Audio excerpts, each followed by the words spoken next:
Hello दोस्तों, स्वागत है आप सभी का हमारे इस YouTube चैनल पर। आज हम लोग करने वाले हैं अर्थशास्त्र का चैप्टर 1। और आज के इस वीडियो में सभी के सभी इंपॉर्टेंट जो क्वेश्चन है, एमसीक्यू क्वेश्चन है, वो सभी होने वाले हैं। ठीक है, तो बिना स्किप किए हुए आपको इस पूरे वीडियो को देखते रहना। तो बिना किसी टाइम पास के हम लोग इस वीडियो को स्टार्ट करते हैं। और ये रहा सबसे पहला क्वेश्चन आपके स्क्रीन पर आने वाला है। पहला क्वेश्चन है, सामान्यतः किसी देश का विकास किस आधार पर निर्धारित किया जा सकता है। काफी बार रिपीट हुआ क्वेश्चन है ये, है ना। किस आधार पर आखिर किसी देश का विकास निर्धारित होता है? प्रति व्यक्ति आय, औसत साक्षरता स्तर, लोगों की स्वास्थ्य स्थिति, इनमें से सभी। तो इसका सही उत्तर होगा डी, इनमें से सभी। किसी भी देश का विकास जो है प्रति व्यक्ति आय पर भी डिपेंड करता है ना। औसत साक्षरता, पढ़े लिखे लोगों की संख्या पर भी डिपेंड करता है ना। और लोगों का स्वास्थ्य स्थिति कैसा है ना। लोग बीमार रहेंगे तो विकास कैसे होगा देश का। तो इसलिए इनमें से सभी बिल्कुल करेक्ट आंसर होगा। क्वेश्चन नंबर 2 की तरफ बढ़ते हैं। निम्नलिखित पड़ोसी देशों में से मानव विकास के लिहाज से किस देश की स्थिति भारत से बेहतर है? यहां देखिए इस लिस्ट में है ना, किसी का भी स्थिति भारत से बेहतर नहीं, सिर्फ एक देश, और वो भी किसके अनुसार? मानव विकास सूचकांक के अनुसार है। ठीक है, तो इसका सही उत्तर है बी, यानी श्रीलंका। ठीक है, तो सिर्फ श्रीलंका एचडीआई में भारत से आगे है।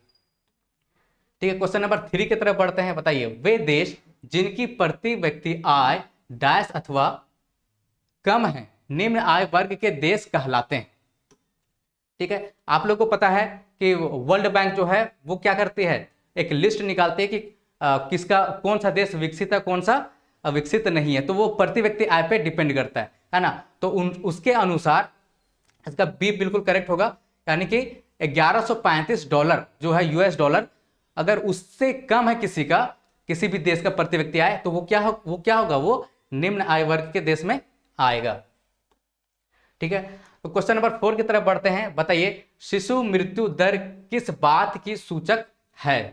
ध्यान रहे, शिशु मृत्यु दर भी काफी बार मैं भी पूछ चुका, बता चुका है ना, कि इसका सही उत्तर है बी। किसी वर्ष में पैदा हुए 1000 जीवित बच्चों में से 1 वर्ष की आयु से पहले मर जाने वाले बच्चों की संख्या, है ना। यानी कि 1000 बच्चा अगर किसी एक साल में पैदा हो रहा है तो उसमें से कितने बच्चे मर जा रहे हैं, है ना। तो वो जो दर है वो शिशु मृत्यु दर कहलाता है। और ये काफी ज्यादा इंपॉर्टेंट सूचक है किसका? स्वास्थ्य स्थिति का। अगर ये शिशु मृत्यु दर कम है, मतलब स्वास्थ्य जो व्यवस्था है वो काफी बेहतर है, और अगर ज्यादा है तो स्वास्थ्य में वो देश या वो क्षेत्र काफी पीछे है। तो ये काफी इंपॉर्टेंट है ना। क्वेश्चन नंबर 5 की तरफ बढ़ते हैं। भूमिहीन ग्रामीण मजदूरों के लिए निम्नांकित में से कौन सा विकास का लक्ष्य हो सकता है? देखिए, भूमिहीन क्या है? ग्रामीण मजदूर है। अब भूमिहीन जमीन वगैरह है नहीं, तो उसका जो विकास का लक्ष्य क्या होगा? सभी लोगों का विकास का लक्ष्य अलग अलग होता है, मैंने बताया था आप लोगों को, है ना। तो क्या हो सकता है उसका? उनकी फसलों के लिए उच्चतम समर्थन मूल्य, या वे अपने बच्चों की विदेश में बसा सके, ये हो सकता है, या बेहतर मजदूरी, या इनमें से कोई नहीं हो सकता। सी बिल्कुल करेक्ट ऑप्शन होगा। क्यों? क्योंकि भाई बेहतर मजदूरी, इसके पास जमीन वगैरह है नहीं, तो ये है ना, बच्चों को विदेश के बारे में तो सोचेंगे नहीं स्टार्टिंग में, है ना। और ना ही ये फसलों के उच्चतम समर्थन मूल्य के बारे में सोचेंगे, तो अमीर किसान लोग सोचेंगे इसके बारे में, है ना। तो जो भूमिहीन किसान, जिसके पास जमीन ही नहीं, वो बेहतर मजदूरी के बारे में ही सोचेगा, और यह उसके लिए विकास का लक्ष्य होगा। क्वेश्चन नंबर 6 की तरफ बढ़ते हैं।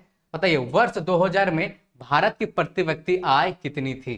ठीक है, 2000 ईस्वी के अनुसार है ना, 16,500 क्या था भारत का प्रति व्यक्ति आय था। हालांकि ये काफी पुराने डेटा है ना। चलिए क्वेश्चन नंबर 7 की तरफ बढ़ते हैं। निम्नांकित में कौन सा देश विकास के संदर्भ में सर्वोत्तम है? कौन सा देश विकास के संदर्भ में सर्वोत्तम है? ध्यान रहे, यहां पर भी एचडीआई के अनुसार ही आपको बताना है। ये क्वेश्चन ऊपर वो भी हम लोग ने अभी भी किया था, है ना। तो इसका श्रीलंका बिल्कुल करेक्ट ऑप्शन होगा। काफी सारा रिपीटेड क्वेश्चन है, क्योंकि जैसे कि मैंने बताया सभी क्या है, पूछे सवाल हैं सभी, तो वहां से उठाया गया, तो कुछ रिपीटेड सवाल भी आ सकते हैं। ठीक है, कई बार नजरों से बच जाता है, भाई रिपीटेड सवाल है इसको हटा देते, कई बार नजरों से बच जाता है तो वापस आ जाता है यहाँ पे। ठीक है, निम्नांकित में से कौन से प्रदेश में शिशु मृत्यु दर सबसे कम है? ठीक है, शिशु मृत्यु दर सबसे कम किस में? बहुत ही आसान सा क्वेश्चन है। पंजाब में है, केरल में, बिहार में, छत्तीसगढ़ में? केरल में, है ना। केरल में शिशु मृत्यु दर कम है क्योंकि वहां पे स्वास्थ्य सुविधाएं काफी बेहतर है ना। केरल में ही साक्षरता दर है ना सबसे अधिक है ना। इसको याद रखना आपको। और एचडीआई के अनुसार भी केरल क्या है, काफी अच्छा प्रदर्शन करता है। हम लोगों ने क्लास में अच्छे से डिस्कस किया था, है ना। हरियाणा और केरला के बीच में हम लोगों ने क्या किया था, कंपैरिजन भी किया था। मानव विकास सूचकांक डैश प्रदर्शित करता है, क्या प्रदर्शित करता है मानव विकास सूचकांक, है ना। मानव विकास सूचकांक यानी क्या, ह्यूमन डेवलपमेंट इंडेक्स, HDI की बात हो रही है। लोगों का संपूर्ण विकास या उच्चतम शिक्षा प्रणाली, स्वास्थ्य विकास या इनमें से कोई नहीं। तो इसका सही उत्तर है ए, लोगों का संपूर्ण विकास को चेक करता है, सिर्फ शिक्षा को नहीं देखता है, सिर्फ स्वास्थ्य को नहीं देखता है ना, वो लोगों का, है ना, जीवन स्तर को भी देखता है, यानी कि एक संपूर्ण विकास को मानव विकास सूचकांक देखता है। ठीक है, क्वेश्चन नंबर 10 की तरफ बढ़ते हैं। बताइए, निम्नांकित में से कौन सा देश अल्प विकसित देश है? कौन सा देश अल्प विकसित देश है? भारत, चीन, बांग्लादेश, इनमें से सभी। भाई अल्प विकसित देश मतलब एक तो होता है विकसित देश, एक होता है अल्प विकसित, यानी कि कम विकसित हो, है ना। तो इसमें से सभी क्या है, कम विकसित है, तो इनमें से सभी बिल्कुल करेक्ट होगा। तो अभी तक आप लोगों ने जितने भी क्वेश्चंस अभी देखे, 10 क्वेश्चन, आप लोग को लग रहा होगा काफी आसान आसान सा क्वेश्चन है ना, अगर आप लोगों ने अच्छे से पढ़ाई किया होगा तो। ठीक है, और अगर आप लोगों को अच्छा लगता है इस तरह का सेशन, तो हमें मोटिवेट करने के लिए लाइक्स जरूर करें। ठीक है, तो हम लोग आगे बढ़ते हैं क्वेश्चन नंबर 11 की तरफ। निम्नांकित में से किसे औसत आय भी कहा जाता है? औसत आय किसे कहा जाता है ना। राष्ट्रीय आय, प्रति व्यक्ति आय, कुल आय, इनमें से सभी। बहुत ही आसान सा क्वेश्चन और बहुत बार पूछा भी जाता है और कई बार मैं आप लोगों को बता चुका हूं, है ना। प्रति व्यक्ति आय को औसत आय भी कहा जाता है। प्रति व्यक्ति आय यानी कि ये अगर किसी देश का निकालना तो उस देश का कुल आय को उसकी कुल जनसंख्या से अगर हम लोग भाग दे देते हैं तो प्रति व्यक्ति आय निकलता है, इसलिए इसको औसत आय भी बोलते हैं, क्योंकि ये औसत आय बताती है लोगों की कि पर पर्सन कितना पैसा कमा रहा है औसतन। ठीक, निम्नांकित में से हम क्या पाते हैं जब हम एक देश की राष्ट्रीय आय को उसकी जनसंख्या से विभाजित करते हैं? अभी भी मैंने बताया ना, जैसे कि मैंने बताया कि भाई किसी देश का जो राष्ट्रीय आय है उसको हम उसकी जनसंख्या से विभाजित कर देंगे, भाग दे देंगे, है ना, तो हम लोग को क्या मिलेगा? प्रति व्यक्ति आय मिलेगा, सकल विकास उत्पाद मिलेगा, मानव विकास सूचकांक मिलेगा, इनमें से कोई नहीं, प्रति व्यक्ति आय मिलेगा। अभी भी मैंने बताया ना, काफी आसान सा क्वेश्चन है। प्रति व्यक्ति ऐसे बहुत सारा क्वेश्चन आता है, इसको पूरा अच्छे से क्लियर हो जाना चाहिए। अगर कोई सब ऐसा टॉपिक जो आपको लगता है कि अभी तक हम आपको समझ में नहीं आया, तो आप कमेंट में जरूर बताइएगा ताकि मैं उस पर वीडियो बना सकूं। ठीक है, आप लोग मिशन 2 के यूट्यूब चैनल पर आए हैं तो निश्चिंत होकर के जाइए, है ना। अगर किसी भी चीज में दिक्कत है तो आप लोग बता दीजिए, हम लोग उस पर वीडियो बना देते हैं। मानव विकास सूचकांक, मानव विकास सूचकांक से सवाल आया है ना। मानव विकास रिपोर्ट किसके द्वारा पेश की जाती है? किसके द्वारा पेश की जाती है मानव विकास रिपोर्ट?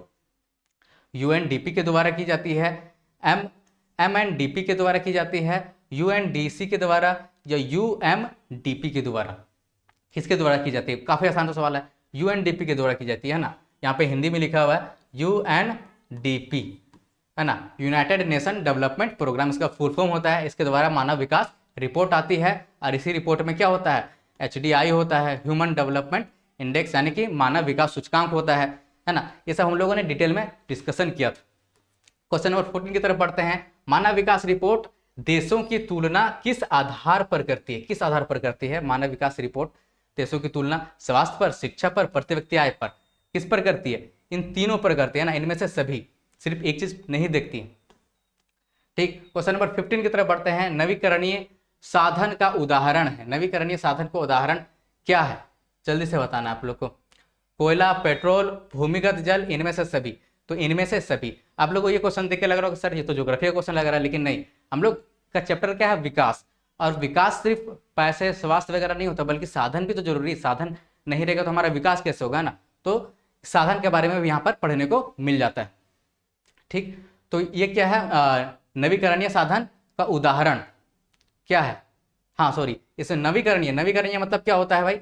जो खत्म हो जाएगा, सॉरी जो खत्म नहीं होगा, है ना, जो काफी सारे हैं दोबारा बन जाते हैं, और जो खत्म हो जाता है जिसका क्या बोलते हैं, एक तरीके से स्टॉक पृथ्वी पे काफी लिमिट है। जैसे कि कोयला अगर हम लोग यूज करते रहे ऐसा ही तो क्या हो जाएगा, एक दिन ये खत्म हो जाएगा। पेट्रोल भी अगर ऐसा ही बिना लापरवाही के साथ यूज करते रहे तो ये भी एक दिन खत्म हो जाएगा। तो ये दोनों तो भाई अनवीकरणीय है, ये भी अनवीकरणीय है। भूमिगत जल ये नवीकरणीय है, ये है ना, बारिश वगैरह होती है तो भी तो इतने बारिश हो रही है कि बाढ़ वगैरह आ जा रहा है ना। पंजाब में बाढ़ आ गया, बहुत जगह पर बाढ़ आया है, बिहार में तो आता ही रहता है। तो भूमिगत जल जो है ये क्या है? नवीकरणीय है। लेकिन ध्यान रहे, इसका भी अगर हम लोग बिना सोचे समझे दोहन करते रहेंगे, यूज करते रहेंगे ना, तो जिस तरह से वाटर लेवल भी क्या हो रहा है, धीरे धीरे नीचे जा रहा है, तो ये भी प्रॉब्लम कर सकती है। ठीक है, तो इनमें से सभी तो बिल्कुल नहीं होगा। ठीक, तो नवीकरणीय संसाधन अच्छे से समझ लेना आप लोग को। बताइए क्वेश्चन नंबर 16 की तरफ, लोगों के विकास के लक्ष्य डैश होते हैं। क्या होते हैं? लोगों का विकास भाई अलग अलग होता है ना, समान होते हैं, भिन्न या परस्पर विरोधी होते हैं, अपरिवर्तित होते हैं, या इनमें से कोई नहीं। क्या होता है? लोगों के विकास भिन्न या परस्पर विरोधी होते हैं। इसका क्या मतलब? भिन्न यानी कि अलग अलग होते हैं, मेरा विकास का लक्ष्य कुछ और होगा, आपका कुछ और है ना। और वो परस्पर विरोधी भी हो सकते हैं, है ना। हो सकता है कि आप चाहते हो कि एग्जाम हो ना, है ना, और आपका प्रिंसिपल चाहता हो कि डेली एग्जाम हो, तो ऐसा भी हो सकता है। तो वो क्या है, एक दूसरे के विरोधी है ना। तो ये ऑप्शन भी बिल्कुल करेक्ट है। क्वेश्चन नंबर 17 की तरफ बढ़ते हैं। वे देश जिनकी 2023 में प्रति व्यक्ति आय $13,845 प्रति वर्ष या उससे अधिक है, तो वह देश निम्न में से किस श्रेणी में के अंतर्गत होगा? इसका तो ऑप्शन ही नहीं दिया है ना, तो कोई बात नहीं। यहाँ देखिए 13,845 दिया हुआ ना, इससे या इससे अधिक जो है वो किस श्रेणी में आता है? वो है ना समृद्ध श्रेणी या विकसित देश की श्रेणी में आता है। अब लोग पता है ये वर्ल्ड बैंक निकालता है ना, वो विकसित देश के अंतर्गत आएगा। ठीक, समृद्ध देश भी बोल सकते हैं, अमीर देश भी बोल सकते हैं। ठीक, तो उसके अंतर्गत आता है। पता नहीं यहाँ ऑप्शन कैसे छूट गया, कोई बात नहीं। चलिए, सतत विकास का उद्देश्य है, क्या है सतत विकास का उद्देश्य? विकास केवल अपने लिए, विकास केवल दूसरों के लिए, विकास वर्तमान के लिए एवं आने वाली पीढ़ी दोनों के लिए, या विकास केवल आने वाली पीढ़ी के लिए? किसके लिए भाई? विकास, सतत विकास का विकास वर्तमान के लिए एवं आने वाली पीढ़ी दोनों के लिए बात करता है ना सतत विकास, है ना। सतत विकास बात करते हैं भाई हम संसाधनों का इस तरीके से इस्तेमाल करें कि हम उससे पर्यावरण को ज़्यादा नुकसान ना पहुंचाए, है ना, और संसाधन खत्म भी ना हो जाए, कि ताकि, क्योंकि भावी जो आने वाली पीढ़ी है, अगर हम लोग सभी संसाधन अभी खत्म कर देंगे फिर वो क्या यूज करेंगे, है ना। तो सतत विकास इसके बारे में बात करती है। चलिए क्वेश्चन नंबर 19 की तरफ बढ़ते हैं। निम्नांकित में से किस राज्य की साक्षरता दर सबसे अधिक है? किसकी साक्षरता दर सबसे अधिक है? पंजाब की, बिहार की, केरल की, उड़ीसा की? ये मैंने बताया था ना उस समय शिशु मृत्यु दर के समय, केरल की सबसे अधिक है। ये सब तो काफी आसान सा क्वेश्चन है ना। क्वेश्चन नंबर 20 की तरफ बढ़ते हैं। यदि एक देश की प्रति व्यक्ति आय 500 रुपए है तथा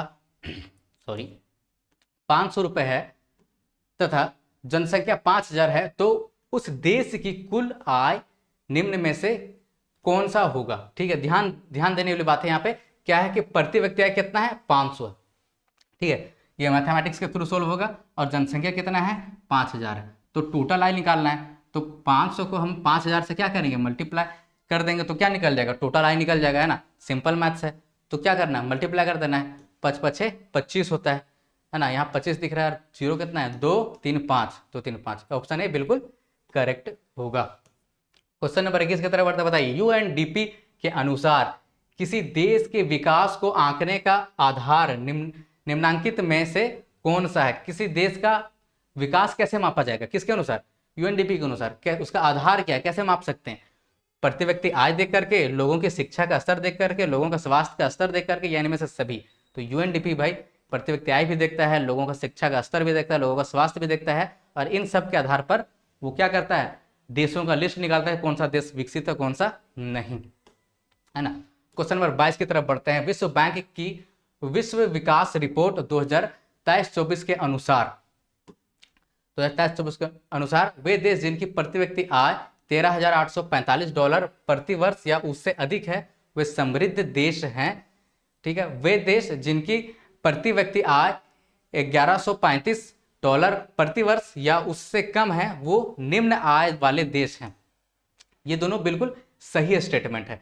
तो यानी कि सी जो ऑप्शन बोल रहा है कि ए और बी दोनों सही है, ये बिल्कुल करेक्ट होगा, है ना। जैसे कि अभी भी मैंने ऊपर भी इससे रिलेटेड क्वेश्चन आया था, है ना, कि भाई $13,845 या प्रति वर्ष से उससे अधिक होगा, वो समृद्ध देश के अंतर्गत आएगा, विकसित देश के अंतर्गत आता है। किसके? वर्ल्ड बैंक के अनुसार, विश्व बैंक के अनुसार, है ना। और जिसका प्रति व्यक्ति आय $1135 से कम होगा। ध्यान रहिए, डेटा 2023-24 से लिया गया। ठीक है, ये हर साल अपडेट होते रहता है। तो अभी तो हम लोग लेटेस्ट के लिए इसी डेटा को हम लोग देखते हैं। ठीक, ज़्यादा पुराना डेटा भी नहीं देखना है। इनमें से कौन भावी पीढ़ी के कल्याण को परिभाषित करता है? भावी पीढ़ी यानी आने वाली पीढ़ी, उसको परिभाषित कौन करता है? आर्थिक विकास, समृद्धि, धारणीय विकास या जीवन की गुणवत्ता? इसका सही उत्तर होगा धारणीय विकास। धारणीय विकास को ही हम लोग सतत पोषणीय विकास बोलते हैं या सतत विकास बोलते हैं, या इंग्लिश में बोले तो सस्टेनेबल डेवलपमेंट बोलते हैं। क्यों? क्योंकि ये बोलता है कि संसाधनों को ऐसा इस्तेमाल किया जाए कि हम लोग भी उसका अच्छे से यूज कर ले और आने वाली पीढ़ी, आने वाले जो भविष्य है वो भी उसका इस्तेमाल कर सके, है ना। तो ऑप्शन सी बिल्कुल करेक्ट होगा। इसका भी ऑप्शन गायब है ना। किसी देश की राष्ट्रीय आय को उनकी कुल जनसंख्या से भाग देने पर निम्नलिखित में से क्या प्राप्त होता है? तो वही क्वेश्चन है ना कि भाई राष्ट्रीय आय को उसकी कुल जनसंख्या से भाग देंगे तो क्या निकलेगा? क्या निकलेगा? प्रति व्यक्ति आय निकलेगा, है ना। अब ऊपर ही हम लोगों ने बताया था प्रति व्यक्ति आय निकलेगा, है ना।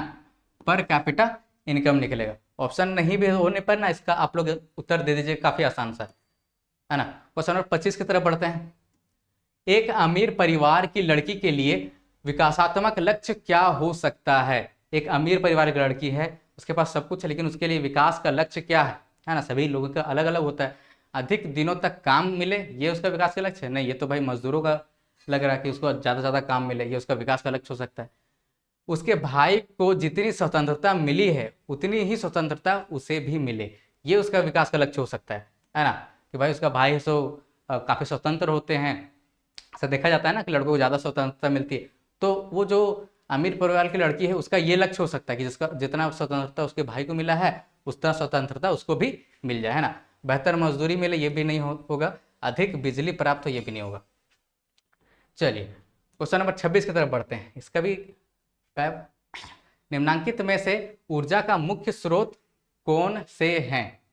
ऊर्जा का मुख्य स्रोत कौन से हैं निम्नलिखित में से? अब आप कुछ लिखा ही नहीं है ना। देखिए ऊर्जा स्रोत मुख्य रूप से भारत के अंदर की बात करें तो क्या क्या है, जैसे कि विद्युत हो गया, है ना, कोयला हो गया, पेट्रोल हो गया, और भी ये सब सारी चीज़ें। फिर डैम से भी हम लोग बिजली बनाते हैं। तो ये सब जो है ना ऊर्जा का मुख्य स्रोत है। ठीक, क्वेश्चन नंबर 27 की तरफ बढ़ते हैं। जिस देश की प्रति व्यक्ति आय अधिक होती है वह क्या कहलाता है?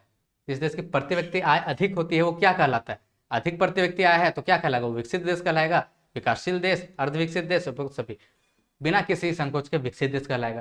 प्रति व्यक्ति आय अधिक यानी अमीर लोग हैं तो विकसित देश होगा ना। चलिए क्वेश्चन नंबर 28 की तरफ बढ़ते हैं। भारत के किस राज्य की प्रति व्यक्ति आय सबसे कम है? सबसे कम किसका है? उड़ीसा का, मध्य प्रदेश का, बिहार का, केरल का? बिहार बिल्कुल करेक्ट उत्तर होगा। इस लिस्ट में बिहार का क्या प्रति व्यक्ति आय सबसे कम है। क्वेश्चन नंबर 29 की तरफ बढ़ते हैं। भारत में राष्ट्रीय आय का आकलन कौन करता है? राष्ट्रीय प्रतिदर्श संगठन, राष्ट्रीय सांख्यिकी कार्यालय, राष्ट्रीय प्रशिक्षण संगठन, उपरोक्त सभी? ऑप्शन बी बिल्कुल करेक्ट है। राष्ट्रीय सांख्यिकी कार्यालय करता है भारत के राष्ट्रीय आय की गणना, है ना। सिर्फ इसका नहीं, भारत में बहुत सारे ऐसा जो डेटा वगैरह रिलीज करता है वो यही करता है। क्वेश्चन नंबर 30 की तरफ बढ़ते हैं। निम्न में से कौन सा हमारे रहन सहन के स्तर को प्रभावित करता है? कौन सा करता है भाई? रहन सहन कैसा होगा ये किस बात पर निर्भर करता है? स्वास्थ्य स्तर पर, प्रति व्यक्ति आय पर, शैक्षिक स्तर पर, जीवन प्रत्याशा पर? किस पर निर्भर करता है? तो यहाँ पे आप लोगों को लग रहा होगा कि भाई ये दोनों में कंफ्यूज हो रहे होंगे कि रहन सहन कैसा है, वो शैक्षिक स्तर पर भी हो सकता है, इस पर भी हो सकता है, लेकिन इस पे ज्यादा होता है ना। अगर आपके पास कम पैसे हैं तो आपका घर उसी पे डिपेंड करेगा, आपका घर कैसा है ना। आप क्या चीजें खरीदते हैं, क्या चीज खाते पीते हैं, जो आपका जो पूरा रहन सहन है, कपड़े जो पहनते हैं, है ना, वो सब उस व्यक्ति के आय पे डिपेंड करता है ना। ज्यादा आय होगा तो ज्यादा अच्छा रहन सहन हो सकता है ना। तो शिक्षा का स्तर भी होता है, लेकिन ये सबसे ज्यादा क्या करता है? प्रभावित करता है। तो इसलिए ऑप्शन बी बिल्कुल करेक्ट होगा, प्रति व्यक्ति आय, है ना। क्वेश्चन नंबर 31 की तरफ बढ़ते हैं। राष्ट्रीय आय के अंतर्गत क्या शामिल है? राष्ट्रीय आय के अंतर्गत क्या शामिल है? इसका डिफिनेशन भी मैंने आप लोगों को बताया था, है ना। क्या शामिल है इसमें? वस्तुओं का मूल्य शामिल होता है, सेवाओं का मूल्य शामिल होता है, या वस्तुओं और सेवाओं दोनों का मूल्य शामिल होता है? यानी में से कोई नहीं, इसमें दोनों का मूल्य शामिल होता है। सिर्फ वस्तुओं का नहीं और सिर्फ सेवाओं का नहीं, बल्कि दोनों का ही क्या बाजार मूल्य को ही हम लोग शामिल करते हैं, तब हम लोग राष्ट्रीय आय निकालते हैं। चलिए क्वेश्चन नंबर 32 की तरफ आते हैं। बताइए 1000 जीवित बच्चों में से 1 वर्ष से कम आयु में मरने वाले बच्चों का अनुपात क्या कहलाती है? ऊपर भी क्वेश्चन था, ऑप्शन नहीं दिया हुआ है। क्या कहलाता है? शिशु मृत्यु दर कहलाता है ना। सेमी क्वेश्चन यहाँ पर भी आ गया और ऑप्शन भी नहीं था। खैर, मानव विकास का मुख्य उद्देश्य क्या है? मानव विकास का मुख्य उद्देश्य क्या है? सामाजिक विकास, जीवन स्तर में सुधार, आय में वृद्धि, इनमें से कोई नहीं। आखिर मानव विकास कैसे करेगा?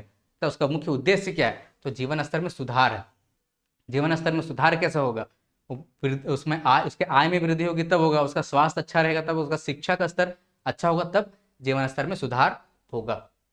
चलिए क्वेश्चन नंबर 34 की तरफ बढ़ते हैं। बताइए 2011 की जनगणना के अनुसार निम्नलिखित राज्यों में से किसका साक्षरता दर सबसे अधिक है? मैंने ऊपर भी बताया किसका सबसे अधिक है, ऊपर में ही दिया हुआ। केरल का साक्षरता दर क्या है? सबसे अधिक है ना।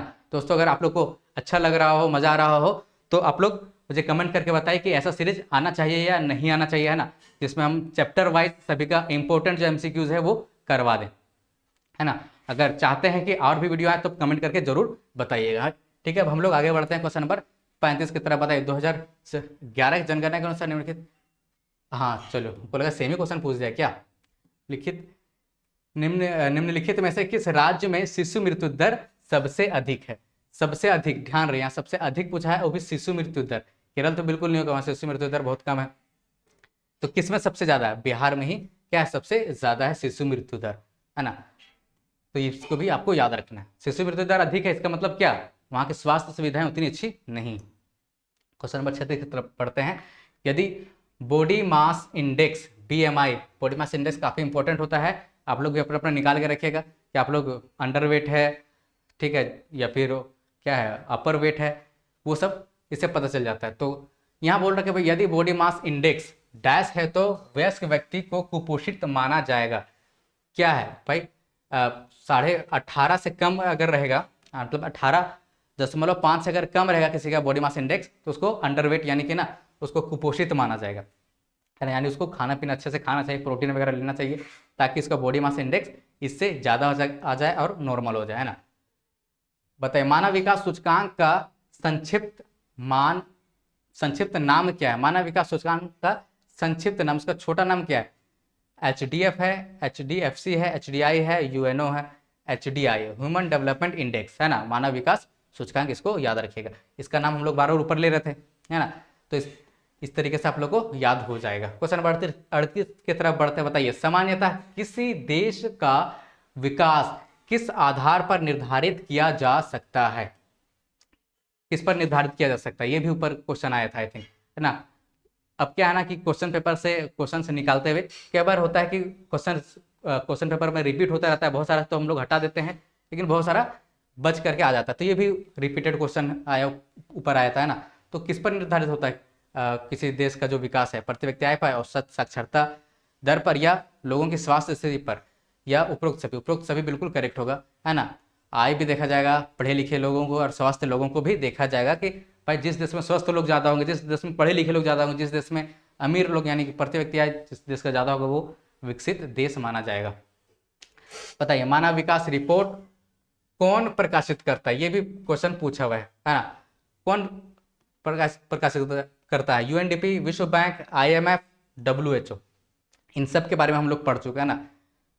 सिर्फ वर्ल्ड हेल्थ ऑर्गेनाइजेशन के बारे में हम लोग तो पढ़े नहीं है, लेकिन ये वर्ल्ड हेल्थ ऑर्गेनाइजेशन हेल्थ के बारे में, स्वास्थ्य के बारे में बताता है ना। IMF के बारे में हम लोग पढ़ चुके हैं हिस्ट्री में, है ना। विश्व बैंक के बारे में हिस्ट्री में हम लोगों ने पढ़ चुके हैं। उसके अलावा UNDP हम लोग इसमें पढ़े। UNDP ही निकालता है क्या? मानव विकास रिपोर्ट निकालता है, ठीक है। यूनाइटेड नेशन डेवलपमेंट प्रोग्राम, इसका फुल फॉर्म भी आप लोग को याद रखना है, ठीक। क्वेश्चन नंबर 40 की तरफ बढ़ते हैं। UNDP द्वारा प्रकाशित मानव विकास रिपोर्ट डैश के आधार पर देशों की तुलना करती, किसके आधार पर करती? फिर से वही रिपीटेड क्वेश्चन आ रहा है बार बार, है ना। स्वास्थ्य स्थिति, प्रति व्यक्ति आय, या लोगों का शैक्षिक स्तर, तीनों की तीनों दिखती है, यानी उपरोक्त सभी बिल्कुल करेक्ट आंसर होगा। तो आप लोगों ने देखा कि किस तरीके से आप आसान सा क्वेश्चन आ रहा है ना। लेकिन फिर भी आप लोग को लगता है किसी भी टॉपिक पर क्या प्रॉब्लम है तो आप लोग बता सकते हैं। और अगर आप लोग को तैयारी और अच्छे से करनी है मैट्रिक की परीक्षा की, तो आप लोग जाइए हमारे एप्लीकेशन पे, काफ़ी सारा फ्री मटेरियल भी वहाँ पे दिया हुआ है ना। और वहाँ पर जाकर के आप लोग चेकआउट कीजिए, काफ़ी अच्छे तरीके से वहाँ पे तैयारी चलती है। चलिए क्वेश्चन नंबर 41 की तरफ बढ़ते हैं। भूमिहीन मजदूर के विकास लक्ष्य में सर्वोच्च प्राथमिकता क्या होगी? सर्वोच्च प्राथमिकता क्या होगी? ग्रामीण बैंकिंग का विस्तार, काम के अधिक दिन और बेहतर मजदूरी, परिवार के लिए पक्की सड़कें, हाई स्कूल की स्थापना। ध्यान रहे भूमिहीन मजदूर की बात हो रही है। तो भूमिहीन मजदूर क्या चाहेगा? सबसे पहले वो चाहेगा भाई वो काम चाहेगा, है ना। काम के बाद ही ना वो दूसरा चीज चाहेगा। तो काम के अधिक दिन और बेहतर मजदूरी, ये इसका होगा विकास का लक्ष्य भूमिहीन मजदूर का। ये पूरा होने के बाद बाकी चीज पर उसका ध्यान जाएगा, है ना। क्वेश्चन नंबर 42 की तरफ बढ़ते हैं। 2011 में केरल में साक्षरता दर क्या थी? आप लोग को पता है 2000 हम जो जनगणना हुआ था 2011 में लास्ट टाइम हुआ, अभी तक उसके बाद जनगणना नहीं हुआ है। तो 2011 से रिलेटेड क्वेश्चन आता है। तो बताइए 2011 के अनुसार केरल का साक्षरता दर क्या था? हम सभी को पता है कि भाई 2011 के जनगणना के अनुसार केरल का साक्षरता दर सबसे अधिक था। तो कितना था? वो 94% था, है ना। तो इसको भी याद रखिएगा। क्वेश्चन नंबर 43 की तरफ बढ़ते हैं। निम्नलिखित में से कौन सी एक विकासशील देश की विशेषता नहीं है? ध्यान रहे विकासशील देश की बात हो रही है, ना ही विकसित देश की बात हो रही है, ठीक है। विकसित देश और विकासशील देश में अंतर होता है ना। प्रमुख व्यवसाय के रूप में कृषि, विकासशील देश का ये तो विशेषता, यहाँ ध्यान रहे नहीं का उत्तर, मतलब विकासशील देश की विशेषता नहीं होनी चाहिए यहाँ पर। तो ये तो है सभी विकासशील देशों में, ज्यादातर विकासशील देशों में यही देखने को मिलता है कि वहाँ के जो प्रमुख व्यवसाय है, ज्यादातर जो लोग हैं वो कृषि पे ही लगे रहते हैं। भारत में भी वही कृषि प्रधान देश है ना। उच्च तकनीकी विकास, भाई विकासशील देशों में उच्च तकनीकी विकास नहीं होता, ये विशेषता तो नहीं है। तो यही बिल्कुल सही होगा। लेकिन आगे का ऑप्शन देखते हैं क्या लिखा हुआ। व्यापक गरीबी, भाई ये भी विशेषता है कि भाई विकासशील देशों में काफी हद तक गरीबी होता है ना। व्यापक निरक्षरता, यानी कि पढ़े लिखे लोगों की कमी होती है, ये भी विशेषता है किसका? विकासशील देशों की। यानी ऑप्शन बी ही बिल्कुल करेक्ट होगा, ठीक। तो ऑप्शन बी उच्च तकनीकी विकास विकासशील देश की विशेषता नहीं। क्वेश्चन नंबर 44 की तरफ बढ़ते हैं। हमारे समाज के विभिन्न वर्गों के विकास लक्ष्यों को कैसे प्राप्त किया जा सकता है ना। हमारे समाज के जो विभिन्न वर्गों के विकास लक्ष्य कैसे प्राप्त करेंगे? सभी हमारे समाज में अलग अलग लोग, अलग अलग धर्म, जाति, अलग अलग वर्गों के लोग रहते हैं, सबका विकास का लक्ष्य भी अलग अलग होता है। तो कैसे अपना बात मनवाए, कैसे उसका विकास हो?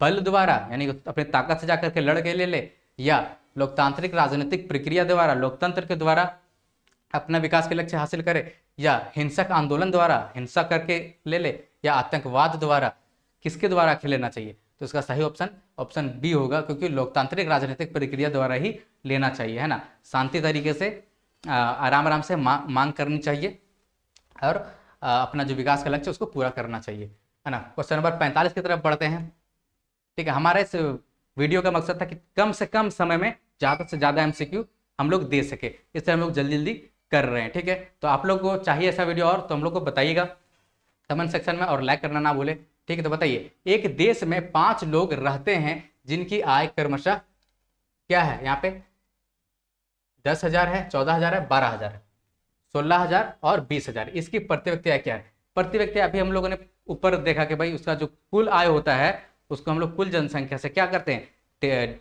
डिवाइड करते हैं, भाग करते हैं, तो हम लोग को निकल जाता है, क्या निकल जाता है? प्रति व्यक्ति आय निकल जाता है। तो प्रति व्यक्ति आय निकालना है तो जितना भी यहाँ पे दिया हुआ आय सभी को क्या करेंगे? हम लोग जोड़ देंगे। तो जोड़ते हैं, क्या होता है ना। आप लोग भी पेपर पेन लेकर के कर लीजिए, ठीक है। तो यहाँ पे अगर जोड़ेंगे यहाँ पे तो क्या होगा भाई? सबसे पहले तो 3 जीरो सभी में दिया हुआ, तो 3 जीरो हम लोग लिख लेते हैं। उसके बाद भाई यहाँ पे लिखा हुआ है 2 और 4 6 है, 6 और 6 12, 12 को 2 हाथ में 1, 1 2 3 4 5 6 और 1 7, है ना। यहाँ पे 72,000 हो गया। अब टोटल लोग कितना है? 5 लोग है, 1 2 3 4 5 लोग है, तो 5 से हम लोग क्या करेंगे? इसको डिवाइड कर देंगे और हम लोग को निकल जाएगा प्रति व्यक्ति आय, है ना। क्या होगा? 5 एकम 5 और 5 दूना 10, यहाँ जाएगा 5 के 20 और फिर यहाँ पे 2 जीरो हो जाएगा, यानी कि हाँ नहीं 5 एकम 5 2, अच्छा हाँ याद आया, 5 चौके 20 होगा, है ना। फिर ये होगा, यानी कि ये 14,400, ठीक है। डिवाइड वगैरह अच्छे से करनी है, मैथमेटिक्स, जिसका मैथमेटिक्स अच्छा है तो आराम से ही कर लेगा, फॉर्मूला बस पता होना चाहिए। यानी इसका ऑप्शन बी बिल्कुल करेक्ट है, ठीक। क्वेश्चन नंबर 46 की तरफ बढ़ते हैं हम लोग। सेम क्वेश्चन लगता है पूछा है ना। एक देश में 6 लोग रहते हैं जिनकी प्रति व्यक्ति आय क्या है 1000 है। ठीक है, ये भी क्वेश्चन हम लोग कर चुके हैं।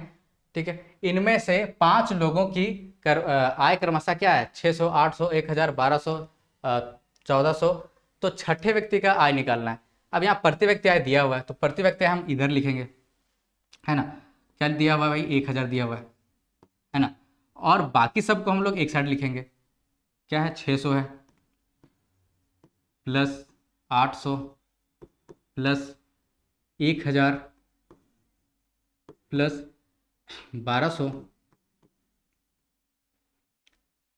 प्लस 1400।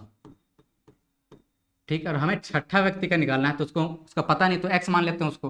ठीक, तो वहाँ x लिख दिए। और टोटल कितना लोग हैं तो 6 लोग हैं तो 6 नीचे लिख देंगे। अब इसको सोल्व करेंगे तो हम लोग को निकल जाएगा। आप लोग उसको सोल्व करके हमको आंसर बताना है ना।